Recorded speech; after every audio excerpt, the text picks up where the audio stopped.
जैसा करोगे वैसा भरोगे, ये कहावत पाकिस्तान पर बिल्कुल फिट बैठती है। सालों तक भारत के खिलाफ झूठे नैरेटिव सेट करने के लिए जिस अल जजीरा को वो सबसे बड़ा हथियार समझता था, आज उसी अल जजीरा ने पाकिस्तान के मुंह पर ऐसा तमाचा मारा कि पूरा सोशल मीडिया आग बबूला हो चुका है। क्योंकि कश्मीर ऑक्यूपाइड जो कश्मीर है पाकिस्तान के अंदर, उस समेत वो भारत का हिस्सा दिखाया। ये सिर्फ एक ग्राफिक्स नहीं है, ये नैरेटिव शिफ्ट है। इंटरनेशनल मीडिया की टोन पूरी तरह से बदल रही है। We are a failed state, we are a defaulted state. हमने डिफॉल्ट कर लिया है अभी भी। यस, $30 बिलियन आपको वापस देने होते हैं हर महीना। दे सकते हैं आप। लोग पेपर्स लिखवा रहे हैं। पोस्ट पाकिस्तान सिनारियो, अमेरिका दो चीजें चाहती है, आपको डीन्यूक्लियराइज करें और आपको डिसइंटीग्रेट। अब ये डिपेंड हम पे करता है, हम कैसे रिस्पॉन्ड करते हैं। देखिए, पाकिस्तान नी जर्क रिएक्शन नहीं देता, हम एब्रप्ट रिएक्शन नहीं देते, पूरा प्लान करते हैं, चीजों को समझते हैं। तो ये एक बड़ी अच्छी वाइब भी आती है सब। दुनिया ऑफ कोर्स पाकिस्तान की हिस्ट्री से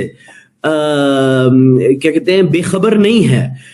दुनिया को पता है ये सब कुछ एक मकसद और एक बहुत बड़ी ग्रेटर गेम के तहत किया गया है, लेकिन अब जो सूरत हाल है वो तशवीशनाक हो चुकी है। और क्या ये पाकिस्तान के लिए एक कूटनीतिक झटका हम कह सकते हैं, और सीधा सीधा पॉलिसी स्लैप। जी हाँ, गलती नहीं, डिलिब्रेट एडिटोरियल चॉइस, और यही पाकिस्तान को सबसे ज्यादा चुभ रहा है। पाकिस्तान के लिए ऑप्शंस कम हो चुके हैं, बल्कि अब सिर्फ एक ही ऑप्शन पाकिस्तान के स्टेट के पास बचा है। और सबसे बड़ा सवाल ये है कि दुनिया ने अब आखिरकार भारत की जो संवैधानिक हकीकत है उसको मानना शुरू कर दिया है। हम लाते हैं टॉक शोज और अनलिमिटेड एंटरटेनमेंट सिर्फ YouTube पर। अगर आपने अभी तक हमारा चैनल सब्सक्राइब नहीं किया तो अभी सब्सक्राइब करें और बेल आइकॉन को क्लिक करके हमारी लेटेस्ट वीडियोस के बारे में अपडेट जानें। अल जजीरा के अरबी चैनल ने पहली बार पूरे जम्मू कश्मीर को भारत का अभिन्न हिस्सा दिखाया है, वो भी लगातार कई स्क्रीन पर कई ग्राफिक्स के साथ। जी हाँ, गलती नहीं, डिलिब्रेट एडिटोरियल चॉइस, और यही पाकिस्तान को सबसे ज्यादा चुभ रहा है। चलिए अब जानते हैं क्या दिखाया गया।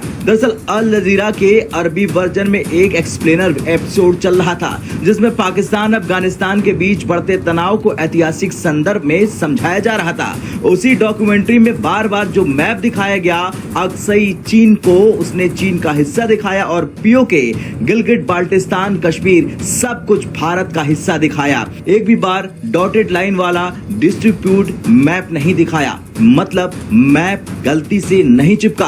पूरे एपिसोड में लगातार इंडिया का करेक्ट ऑफिशियली मैप चलता रहा, और ये वही अल जजीरा है जिसका ट्रैक रिकॉर्ड भारत के मैप को लेकर बेहद खराब था। इसलिए ये बदलाव कोई एक छोटी गलती नहीं, ये एक बड़ा मैसेज है। हमने डिप्लोमेटिकली भी चीजों को देखना होता है, इंटरनेशनल लॉ के लेवल में भी चीजों को देखना होता है। हमने अपना राइट टू रिस्पॉन्ड के एंगल देखना है, तो हमने बहुत सारे एंगल से देखना है, क्योंकि हम एक रियासत है। बहुत कुछ दर्शाता है, क्योंकि एक तो सबसे पहला चीज है, ये एक मैसेज दे रहा है चाइना को, ये एक मैसेज दे रहा है, स्ट्रॉन्ग मैसेज मैं कहूंगा कि पाकिस्तान को। लेकिन सीक्वेंस ऑफ इवेंट अगर आप देखेंगे, सबसे पहले अफगानिस्तान और जो चाबहार, ये जो सीक्वेंस है, उनके फॉरेन मिनिस्टर ऑफिशिएटिंग और डिप्टी फॉरेन मिनिस्टर इंडिया में आते हैं एक पर्टिकुलर डेट, और आते ही यहाँ पे वो एक स्टेटमेंट देते हैं कि हिंदुस्तान के साथ हमारा कॉमन बॉर्डर है 106 किलोमीटर। देखिए सिग्निफिकेंस।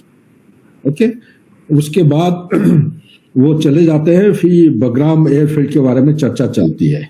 इंडिया को वेलकम करते हैं, इनवाइट करते हैं, और ये पहले से चलते आ रहा था, क्योंकि I was dealing with the subject earlier. I have been joining the dots. मैं तो अभी रिटायर्ड हूं, मेरे पास कोई ठोस सबूत नहीं है, बट इंडिया का जो नॉन काइनेटिक जो हेल्प है वो हम एक्सटेंड करते आ रहे थे। नहीं तो एक दिन में या 5-6 दिन में एक एयरफील्ड को आप उसको ऑपरेशनलाइज नहीं कर पाएंगे।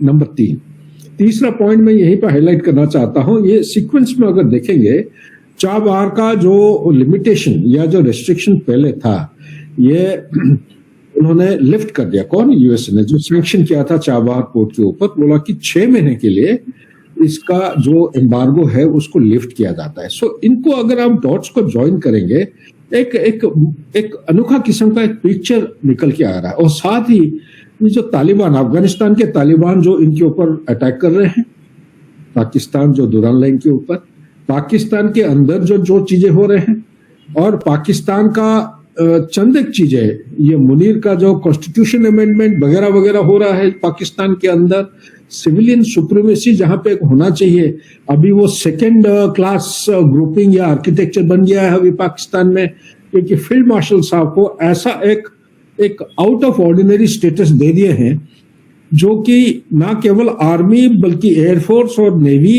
उनको कमांड करेगा, प्लस उसका ऐसा प्रोविजन, एक कंबाइंड डिफेंस फोर्स, एक सीनियोरिटी उनका ये हो गया है, प्लस फील्ड मार्शल का जो इम्यूनिटी है, इम्यूनिटी एक पॉलिटिकल और जो कॉन्स्टिट्यूशनल इम्यूनिटी है, nobody can try him ever in life. तो ये जो प्रोटेक्शन एक मिल गया है, उससे क्या होता है कि उनको he is become absolutely, I would say, kind of insulated individual, nothing that means in fact so much so मैं कहूँगा डेमोक्रेटिक कॉन्स्टिट्यूशन के कोई भी चीजें जहां पे वो गलत करते हैं कोई उनको चैलेंज नहीं कर सकता। सो इसी के साथ मैं ये कहूंगा कि ये जो मैप अभी आया है कतर में, ये मैप के साथ जुड़ा हुआ है चंद एक चीजें। नंबर 1, इजराइल और हमास के बीच में जो चीज हो रहा है। नंबर 2, अफगानिस्तान, ईरान और पाकिस्तान और इंडिया के बीच में जो हो रहा है। नंबर 3, यूएस और चाइना के बीच में अभी जो थॉ हो रहा है नहीं हो रहा है, time will tell us, but for the sake of national interest of each country they are going in that direction. और साथ ही जुड़ा हुआ है अभी ताइवान, जापान और चाइना के बीच में। लेकिन इंपॉर्टेंट चीज है, ये मैप अगर किया है अल जजीरा दिखाया है, because Al Jazeera is known for being anti India. अभी तक कोई ऐसा बयान नहीं दिया है, कोई स्टेटमेंट नहीं हुआ है अल जजीरा से निकला हुआ है, एक बीबीसी और दूसरा है अल जजीरा, जो कि हिंदुस्तान के खिलाफ ना हो। उन्होंने अगर ये किया है तो किस लिए किया है? मेरे ख्याल से कुछ हद तक मेरे एनालिसिस के अभी जो है फ्लीटिंग थॉट्स आ रहे हैं, क्योंकि इंडिया और कतर के बीच में हमारा पहले रिलेशनशिप सही नहीं था। जब से वो 9 में से 8 नेवल ऑफिसर जो हमारे वहां पे जेल में थे, life imprisonment, sorry death penalty उनको मिला था, प्रधानमंत्री साहब जाके नेगोशिएट करके बात करके उनको छुड़वाया है वहां से। अभी भी एक बाकी है मेरे ख्याल से, एक नेवल ऑफिसर साहब, उनको भी लाना है वापिस अगर नहीं हुआ है तो। सो ये एक टर्न अराउंड हुआ है 2024 और 25 में कतर के साथ एक turn around in relationship between India and Qatar का हुआ है। ये जो टर्न अराउंड हुआ है, हाँ, mindful of the fact, Qatar एक ऐसा देश है जहां से हम 41.2% हमारा जो लिक्विड नेचुरल गैस है 41.2% के करीब, मतलब 40% से ऊपर हम वहां से इंपोर्ट करते हैं। तो अभी आज के दिन में जितना हमारा है ट्रेड बैलेंस दोनों देश के बीच में, इसको 2030 तक हम उसको ज्यादा बढ़ाना चाहते हैं।